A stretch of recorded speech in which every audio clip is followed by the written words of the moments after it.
Hello, everyone, and welcome to today's webinar, Design and Deliver, Building Stronger Design Production Workflows. As we continue our theme of remodeling for the month of August, I have the pleasure of introducing today's speaker, Greg Wallach, consultant at Remodeler's Advantage. Greg, please take it away. We have a situation, not the words you want to get from a text from a client, that or we need to talk. But in this particular case, the text I got from the project manager was we have a situation, the tile is wrong, the homeowner is crying, the lead carpenter is threatening to quit. Please advise. Now, I wish I could say that this was unusual, but no, this is the classic case of design production misfire with all the greatest hits. There was a beautiful mood board that the designer had put together, except it wasn't updated when changes were made. The tile spec was a yellow sticky note in the middle of a paper binder, and the installer did exactly what he was asked on the PO that we issued him for the work. Apparently, somewhere between selected and installed, the backup tile became the real tile. The client walked in expecting handmade Moroccan clay tile, but instead saw 4x16 big box store specials. Cue the tears, the tension, the tile removal. This one moment cost my company $7,500 in labor and material. Production lead who nearly rage quit because this wasn't the first time this had happened. And a client who has a story to tell, but hopefully not in the 5-star review at the end of the job. Here's the thing though, it wasn't a tile issue. It wasn't even a people problem or a litany of other possible issues. It was a handoff issue, a process we never should have overlooked. The designer thought the production team had it. The production team thought the designer had it.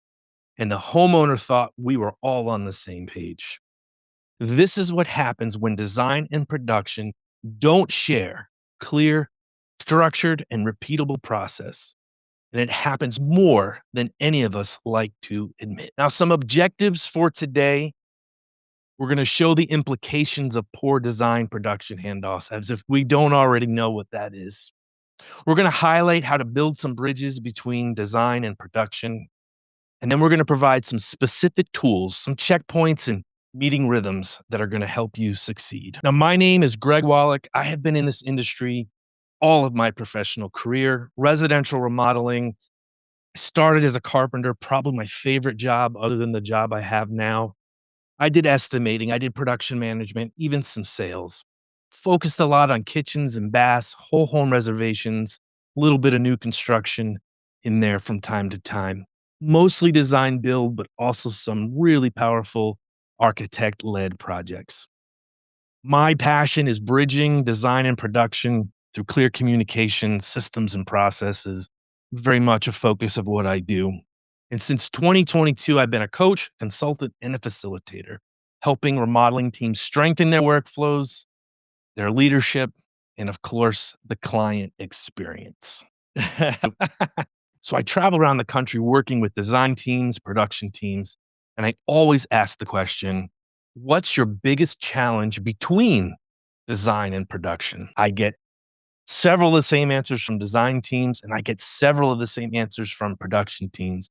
And I often get a perspective from ownership that is very different. What design tells me is that production doesn't follow the design intent.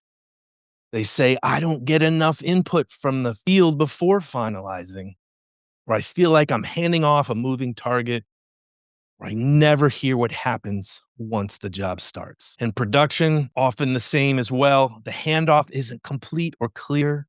Design doesn't reflect the job site reality. Changes come in late and derail the schedule. We're not aligned on what the done right looks like. Big challenge from production. Now, through all of these things, all of the answers I get, there is generally a common thread. And it's not the people, it's the process. Often we have misaligned expectations, incomplete handoffs, late stage surprises, lack of shared accountability. But how do we fix it? I'm going to give you 4 suggestions here that I think will have the biggest impact on your design and production teams. First, design with production in mind. Not necessarily the team, but think about how we produce the job. Now, if you see in this example here, the kitchen on the left is just a beautiful example of, modern contemporary kitchen. But the picture on the right was the steel beam that had to be worked around in order to get that hood to vent properly. Now, might not have been necessarily clear on a walkthrough that there was a steel beam there, but in this case, our design team did have some previous drawings. So we really should have caught this one in advance. Now, when I say, design with production in mind, we want to design what's beautiful. I love designers. I love their creativity, but we also need to think about what's buildable and how do we do that? One way I think is to bring in production early to help identify red flags. Now, I know design teams, designers, you're very competent, but it's really nice to have that production perspective. And don't get me wrong, I do have a production bias, spending most of my career in the field. What I always liked when I could work with designers, collaborate with them, and see things from my perspective, or at least share things from my perspective in terms of identifying the red flags. I want to point out that, especially in the example I just showed you all, the idea of a contemporary or a modern kitchen, it's difficult. We know we're not using crown molding. Sometimes we're not even using trim. We're using, reglets and things like that to dye the plaster into and make these little details. So we have very tight tolerances to work with. We also want to think about access. Gosh, one of the things that I often missed was, where do we put the LED light controller, or where do we put the LED light equipment?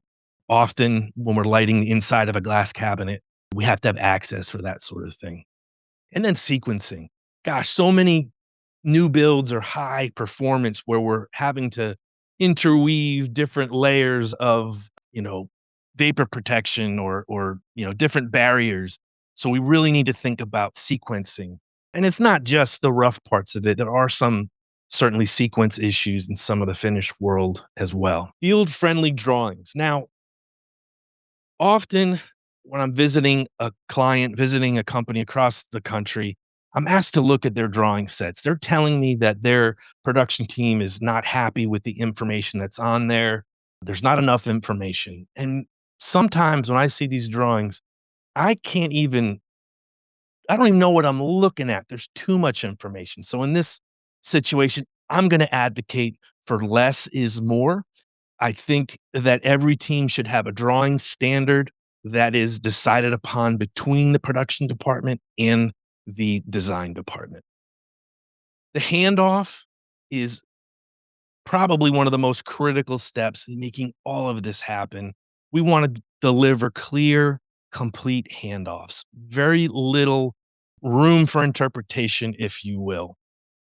It can be simple. It can be a paper checklist. It can be a paper binder, or we are living in such an amazing time with the technology that is available to us. There are numerous project management softwares that we can be using that are going to allow us to simplify this sort of documentation and the handoff. Now, for me, final drawings and confirmed selection means we are ready to go. We are ready to build. I am not a big fan of things like TBDs, assumptions, and of course, last minute changes. Now, the changes aren't always the design issue or a production issue. Sometimes that is a client issue. And I think we're going to have to accept that to some extent. But we certainly want to have a process in order to manage those types of things. TBDs, I said that coming into this one here, not a big fan.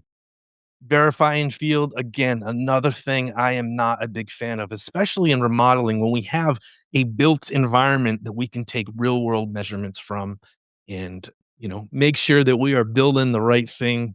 in the right space. I like to talk about a standardized handoff packet. We're going to get into that a little bit towards the end here, or a digital checklist. Again, the power of our phones, the power of our laptops, tablets, whatever we can have access to so much good information.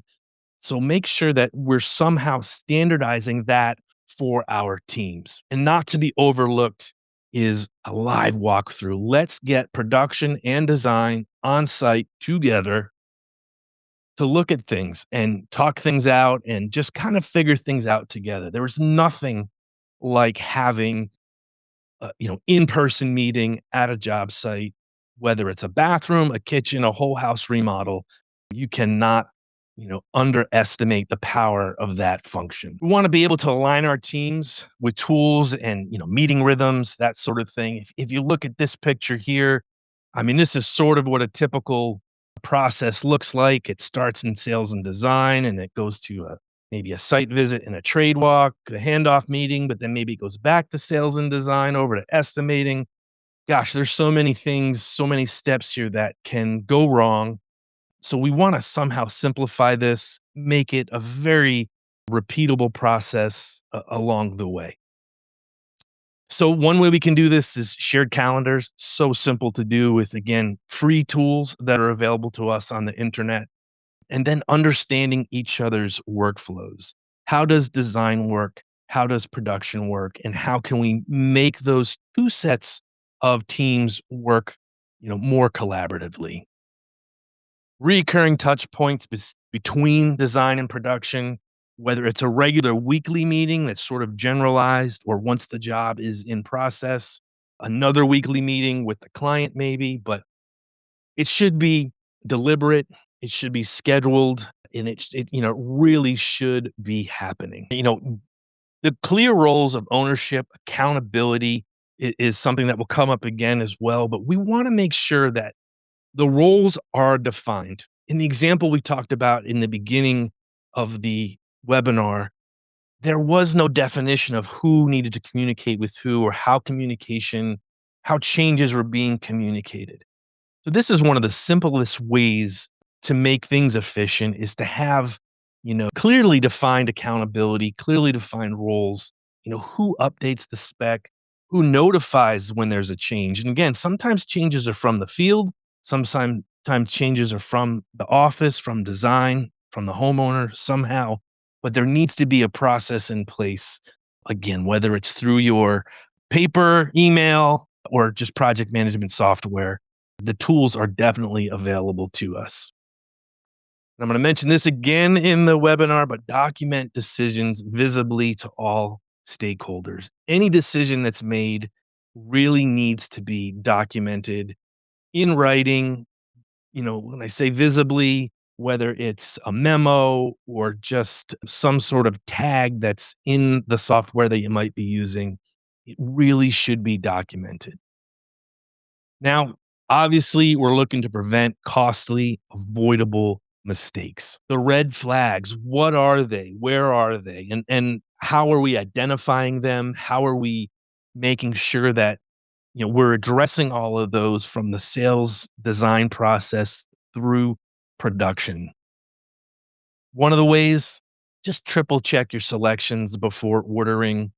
Make sure maybe it's even a two-person check. Sometimes when you put all that pressure on one person, I'm thinking windows, I'm thinking cabinets, things are gonna get missed. Second set of eyes, a third set of eyes, as I'm advocating for here. You just can't go wrong with that. And again, it's part of your system. It's part of your process. Clarify when a change becomes final. This is a key element to anything where there's a change involved. We want to make sure that if a change comes up while the project is happening, design understands that change, but design also needs to understand the outcome. This is true the other way around. If in the design process, there's a change that comes from design, and it's maybe documented a little differently in the original set. Design needs to be clear that this decision is final. I would even say that if there's an opportunity for a change, just let everyone know that there's a potential potential change in the works. We want to make sure both teams know how to flag and then escalate any risks. We're going to talk a little bit about cross training coming up in a few slides here, but we want both teams to understand what that potential red flag might look like and then how to communicate the potential fix, or if you don't know how to, fix the problem, at least identify the risk to someone who has decision-making power over how to, make sure that risk goes away. And I know I said this on a previous slide, but document everything. Phone calls are awesome. Verbal communication is great. In-person communication is great. And no matter how you have that communication, please take the time to document it either in an email or in some way that it's going to get looked at, it's going to get followed up on. Because if we're documenting for document's sake, it's never going to get read. But somehow build into your process part of your meeting agenda when you're having your weekly meeting cadence with your team. Just make sure that stuff is documented and not missed out on. So next I want to talk about the design to build workflow map. It may be similar to what your company does. It may be a little bit different, but I think in general, this is sort of the flow that most successful companies are using to some extent. Now, the overall look at this, it starts in sales, design. There's the handoff. This is an internal meeting. There's the kickoff where we really identify production as the team accountable now for the project. And then it's a production, right? That's what we're doing. We're building it right. And then the postmortem, which is, I think, a step that gets left out, but again, particularly important. So in phase one, this is the sales process. This is setting the foundation. I know some companies, design and sales are the same. Maybe the designer is actually doing the sales. Some companies, the salesperson or people are on their own. A really great thing to get out of this phase is making sure the budget and the client goals are the same. If a client tells you they don't have a budget, please try and get a number out of them. Use the question in whole numbers. Are we here? Are we here? Because there is very few things worse than spending a ton of time in pre-construction and estimating and not getting the job because we were hundreds of thousands of dollars away. This is another good time to capture the wish list of the client. What are their pain points? What's important to them? And, you know, we may think pain point is the kitchen is too small, but if you dig down a little bit, that pain point is our kitchen isn't big enough to host our entire family, our kids, our grandkids on Thanksgiving or something like that. This is a good time also to loop in the estimator when it comes to feasibility and production. Make sure you've got someone who can answer some buildability questions. And then avoid overpromising with kind of vague numbers. I am certainly one who believes that giving a client a range, especially in the early stages, is acceptable.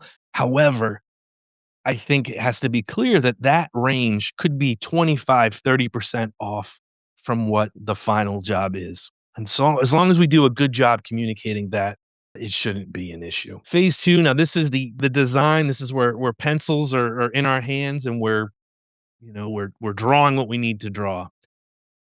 I believe firmly that specs should be finalized, selections finalized, and the drawings beyond that permit set. It really should be a construction set at the end of design.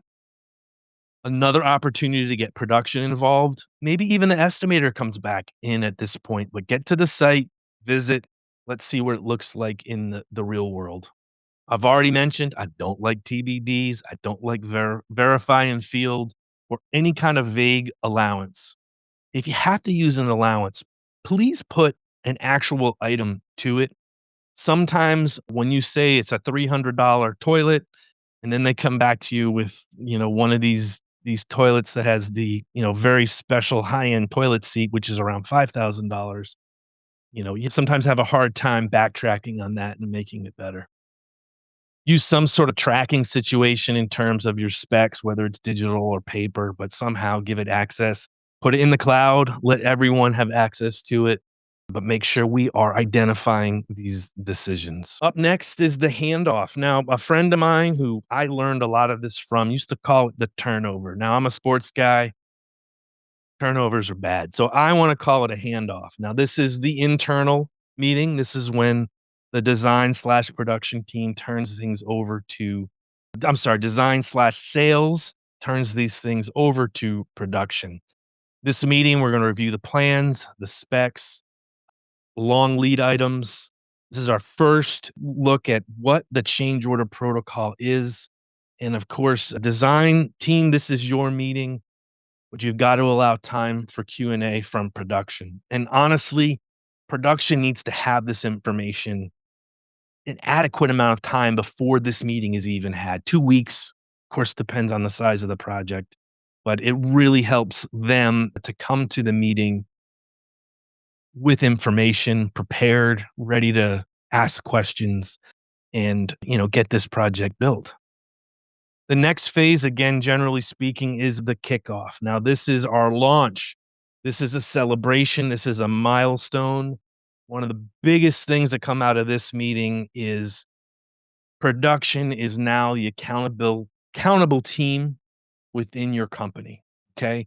So no longer is design going to get the calls from day to day. We are celebrating this kickoff very formally. Now production is the accountable partner. It's a good opportunity to walk the site with the client, review some of the design intent. Now, one of the questions I used to always ask at this meeting, or at least share my perspective, I would say to the client, this is what I understand your scope of work to be. Is there anything I'm missing? Is there something you feel design, sales misinterpreted or didn't include in what you were thinking the final product would be? So we want to, just get in their head and make sure that everything is clear. We can talk about what's included and also what's excluded. Sometimes that gets missed in the process. The communication cadence. Now, this is the idea of setting up that weekly meeting, which I think is a critical tool in managing projects. Great opportunity to go over budget, great opportunity to go over the schedule. If you do this weekly, again, it becomes ingrained into the client that this is the information they can expect, and it might reduce your phone calls on the weekend, if you will. Maybe a chance to clarify some field adjustments, what's flexible, what's fixed in terms of measurements. Maybe get some inside scoop from the design team on what they were thinking. Now, on to phase 5, it's production. This is where we're going to execute the plan. This is where the production folks, the rubber meets the road, so to speak. So at this point, the PM is running the job, but the designer stays available. It is important that the designer is a part of any decision, any change that might happen as production goes on. And we know in remodeling, especially in kitchens and baths, changes are going to happen. Part of our role in production is to capture any changes and client requests in while the job is going. Now, what's important is that it's in writing, and it's important that design is informed. We're going to track the punch list. I'm a guy that starts the punch list from day one. Want to make sure all my final selections are done. And then, of course, regular check-ins on design intent. I had the great opportunity to work with some really great designers, some really great architects in my area. And one of the things I learned from them was to never make any changes without informing them. Their vision, their creativity is personal to them. And for a production team, carpenter, just to kind of come in and make a change is really not a good thing. So make sure you are keeping design in the loop as things come up, and just, again, work collaboratively, work together. That's what we're trying to accomplish here. Now, phase 6 is after the job. This is closing the loop. And this is also one of those things I just don't think gets done enough. Now, when that job is complete, we're going to conduct the job review. We're going to talk about what worked, what didn't. We're going to gather feedback from the project management team, the field team, trade partners. Maybe even you're going to get some feedback from the homeowner on this. We're going to come out of this meeting with improvement ideas, and we're going to document them. And we're going to update our templates, our specs, our workflows. The idea here is to close the loop. And that's the part that doesn't happen. I know plenty of companies that do the postmortem, that do the job autopsy or whatever you want to call it, but they're not doing anything with that information. And quite frankly, there was something I was very guilty of. I could suffer through the same problem 5 times, be mad at the same person 5 times, but yet never told them what the issue was. So don't be me in that regret. One thing I don't want to overlook in this part of this phase is to celebrate what worked. Often this meeting is about what went wrong, but really look into what you did well. And maybe it is a revision to a workflow that you have or some sort of SOP, but celebrate the wins because we all know those are few and far between. So here's another overview of the entire workflow process. And why this works is because there's trust between departments. Communication is happening at almost every stage. And it's a key to success is to keep this communication going. It's going to help reduce the stress and the surprises and the rework. Now, the rework goes into the next point, which is our margin. I know not everyone wants to think about the dollars and cents of a job, but if we're not protecting our margin, we're not protecting our net profit, our our companies suffer, and then it makes it harder for us to do our jobs. We also want to protect the client experience. That is much more than customer service. We know things are going to be dusty, but what can we do to mitigate? This is, you know, it is so hard now. It's always been hard, but it's getting harder to really maintain a high level of experience. But that's what the expectation is of the clients. One of the other things to understand about this whole workflow is it is easy to teach the rest of your team and is also an opportunity to scale across your company as your companies grow. Because I think a lot of us have that goal in mind is to grow our company. So again, putting design and production, at the same place, if you will, as a collaborative team is certainly going to benefit your company in the long run. Now, this works for the sales process. This works for the design process, the handoff, the kickoff, my favorite meeting, of course, production, and then the post-mortem.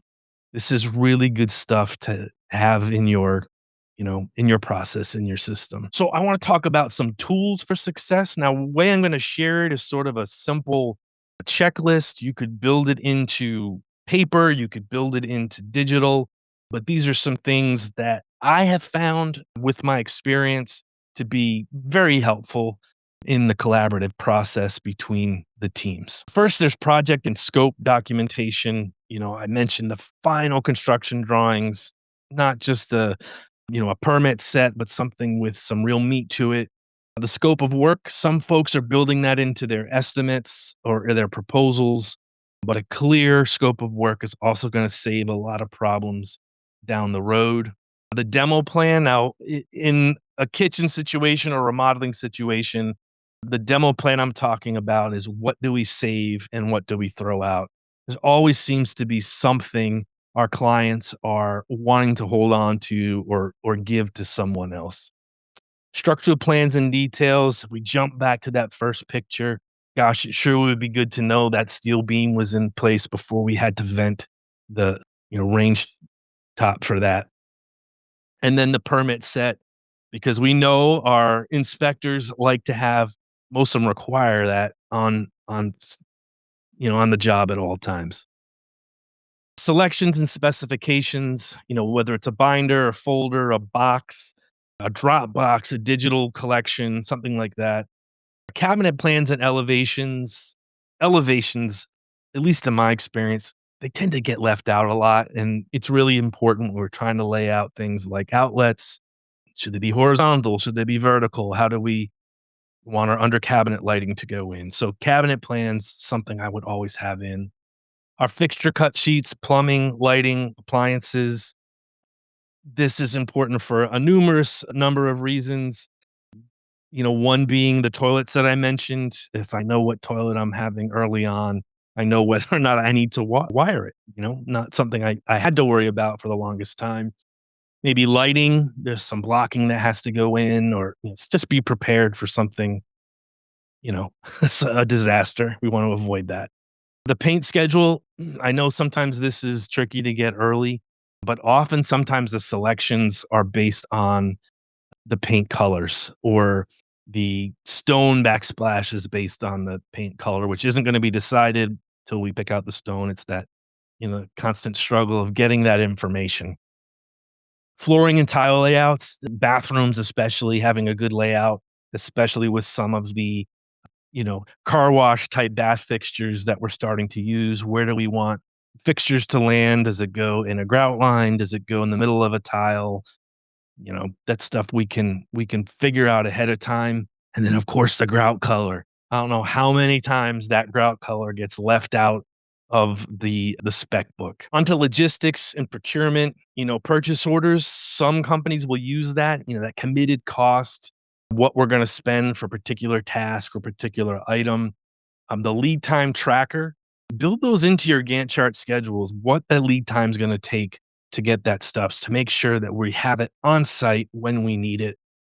If and I don't advocate for this, but if you are, there's some sort of client supplied item list, let's make sure that's documented clearly. Let's make sure the client knows the impact to the schedule it will have if they astray from what we need.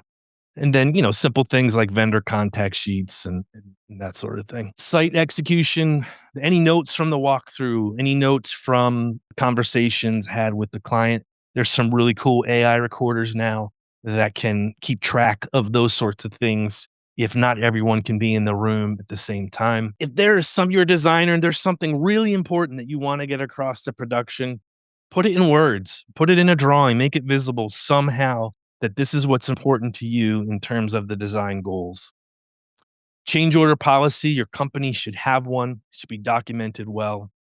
The communication plan. Now, if we're on the job, we've started production, and we want the production team to be the top of that communication plan if in fact there's an issue or a question, but make it clear. It's an opportunity to onboard your client as to how your communication will be. Are there any risks that you know about? Design, sales, is there anything that you know about already that could cause delays, change orders, or maybe just some, financial confusion, if you will? So meetings are an inevitable part of our jobs. We understand that.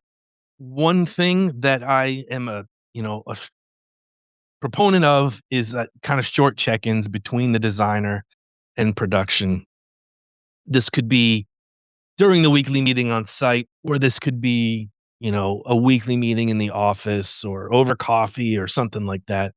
But certainly a great opportunity to keep both departments in each other's loop, understanding what's going on.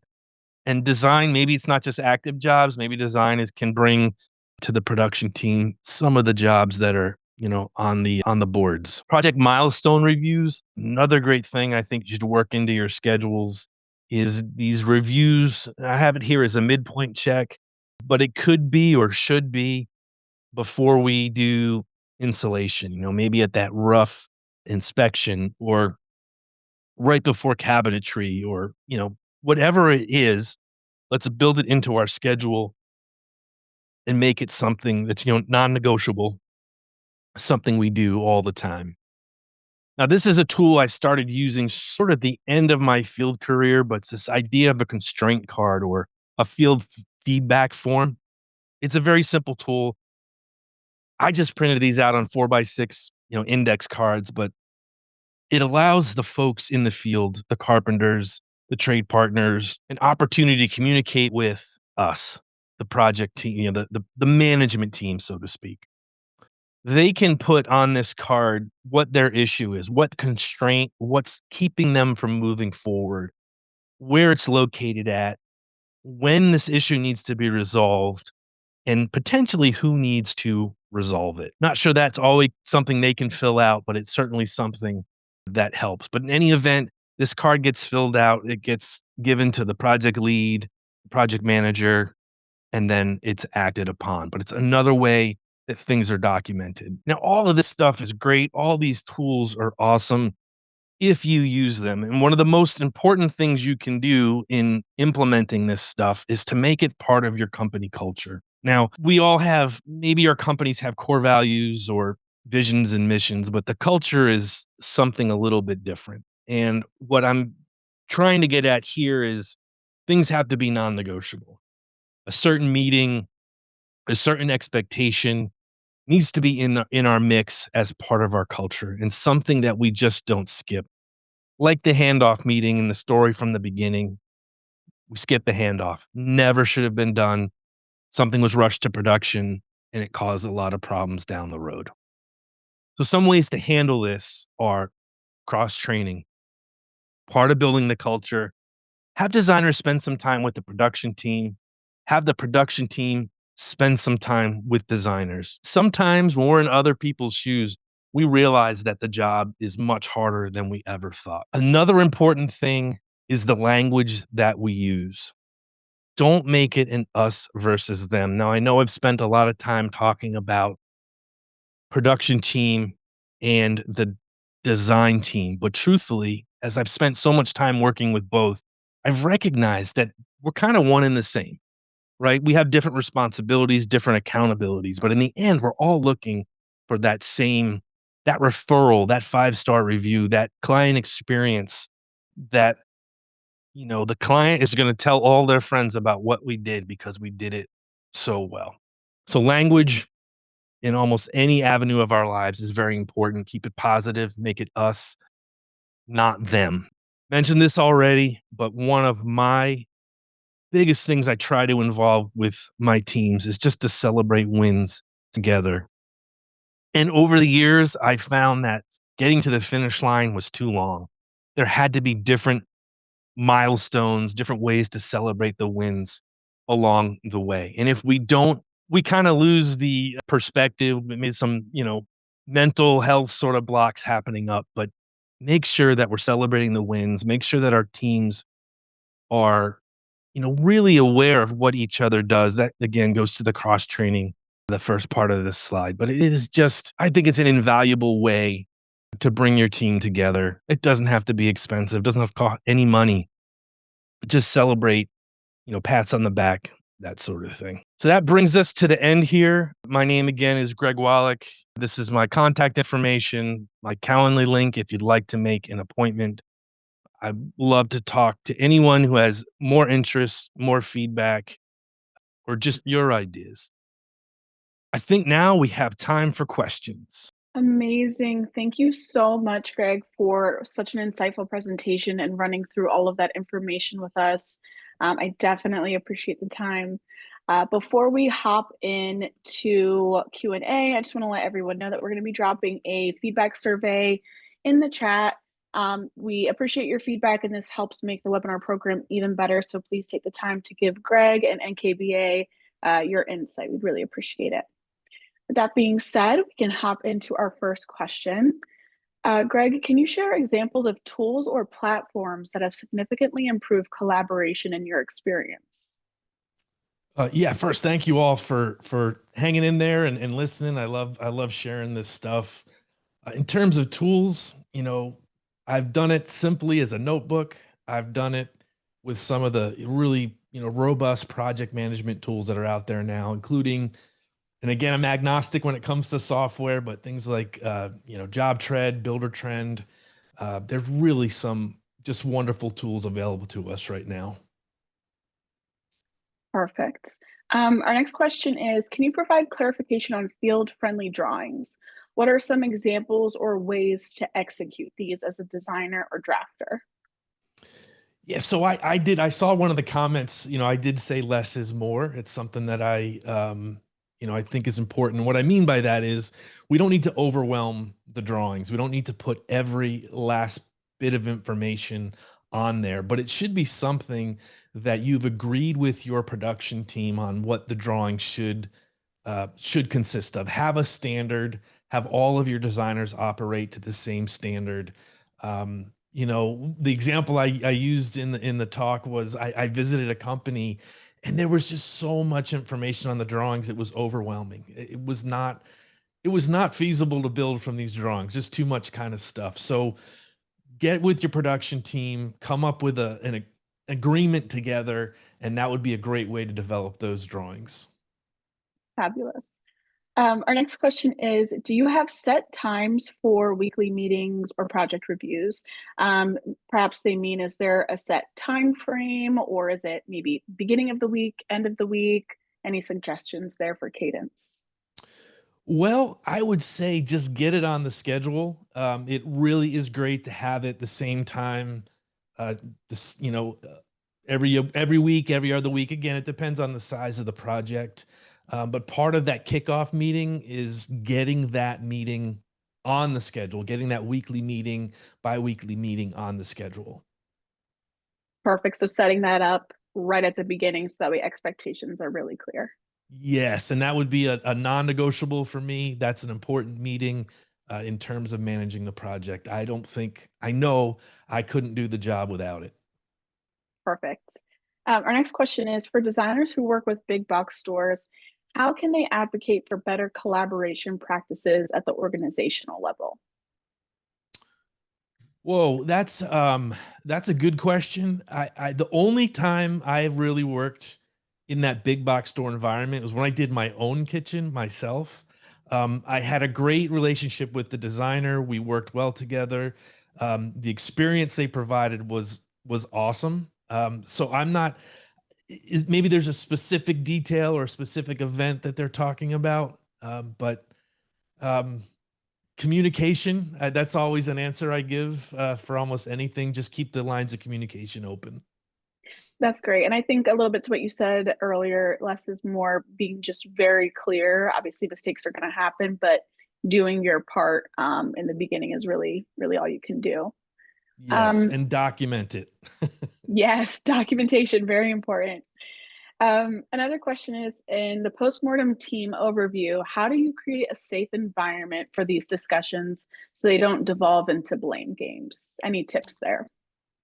So certainly it's part of your company culture, right? You need to have a culture in your company that allows for transparency, allows for, mistakes are going to happen. And certainly we want to allow that to happen, but we have to build that environment where we can learn from each other.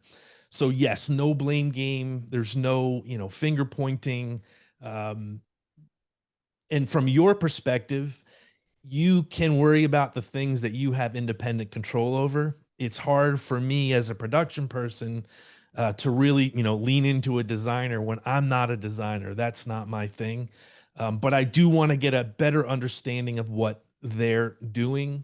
So probably easier said than done, but just trying to develop that culture, transparent, two-way communication.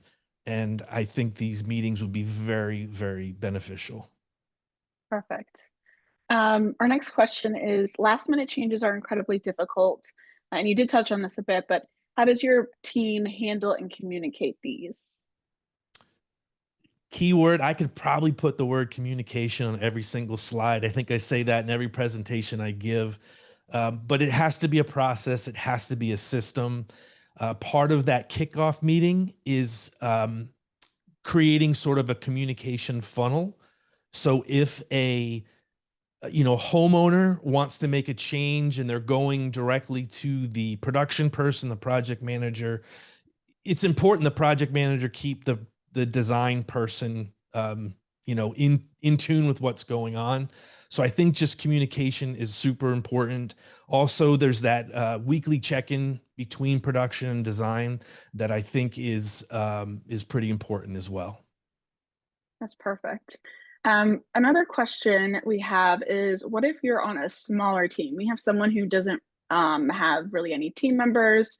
Mhm. Do you find these issues still occur, or do you have any advice on how to handle if you're a team of one? If you're a team of one, I still think it's good to sort of reflect on the project. If we're talking about the end of the project, ask yourself the questions that are that you would ask of others. Like what, if something went wrong, dig into it. Ask yourself 5 times, why did it happen? Why, and why? And then um, when you do grow as a company, I do think you'll be better prepared to have these meetings. But self reflection is a really amazing tool. I love that. And it's a good way to iron out your processes before you have anyone else come on. And maybe each time you have someone come on, you can reflect and see what's working and what's not as you grow. Yes. Um, our next question is in a large renovation, how do you track selections and changes? Nailing down selections in the first meeting doesn't always seem realistic. What mediums do you use to be flexible and keep track for both client and staff? Well, I've mentioned the project management softwares. I think those are very capable of managing, selections over time. I do think a simple spreadsheet, a simple Excel file, getting sign offs, and using this tool in your weekly meeting or bi-weekly meeting, whatever your meeting cadence is. I do think that you know having it out in the open, sharing the document with all parties involved, you have a much better chance of making sure selections don't fall through the cracks. And yeah, I'm realistic on a big job. Yeah, we're not going to have everything picked out at once, but at least it might also be good to identify what we need to pick out. That's perfect. Thank you for that insight. Um, Another question we have is we are a design firm with many remote new construction clients. What is a good practice to build synergy when we can't be there each week for site visits? Hmm. So I did a short stint as sort of a fractional project manager, and I worked with a company 2 states away. Uh, the best tool that I had was a site supervisor, boots on the ground, that was able to feed me, video, pictures, daily logs. I mean, that's a tool that I think everyone should be using, especially in terms of a remote situation. Perfect.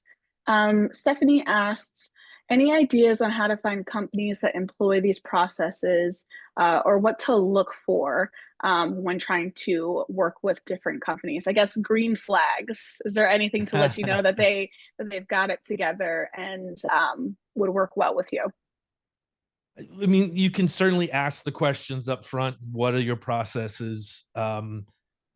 Selfishly, I would say look for remodelers advantage companies, member companies. A lot of those companies are using these sorts of tools.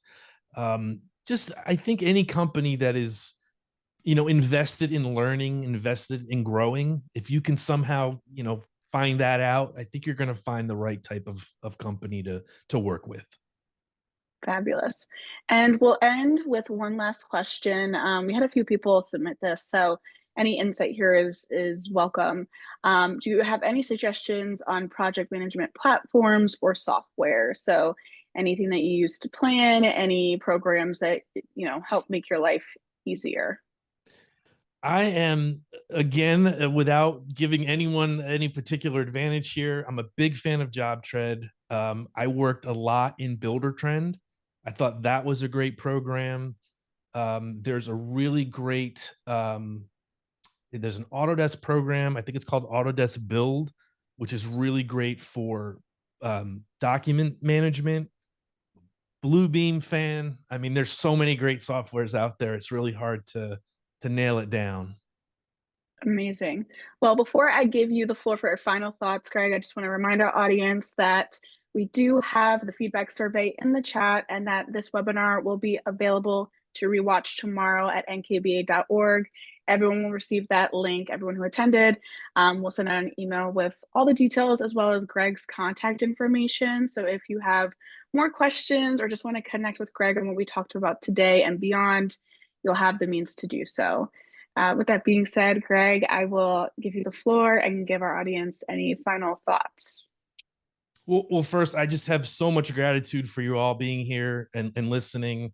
Really great activity in the chat, trying to follow along, and just a lot of other great suggestions in there. So I do appreciate that. Um, just, if you have any questions, if you want to chat more, please reach out. Greg, remodelersadvantage.com. I love talking about this stuff. It's really a great opportunity. And NKBA, thank you so much for having me. Amazing. Thank you again, Greg, for sharing your expertise with us. And a huge thank you to our wonderful audience for once again joining today's session. Until next time, I hope everyone has a wonderful day.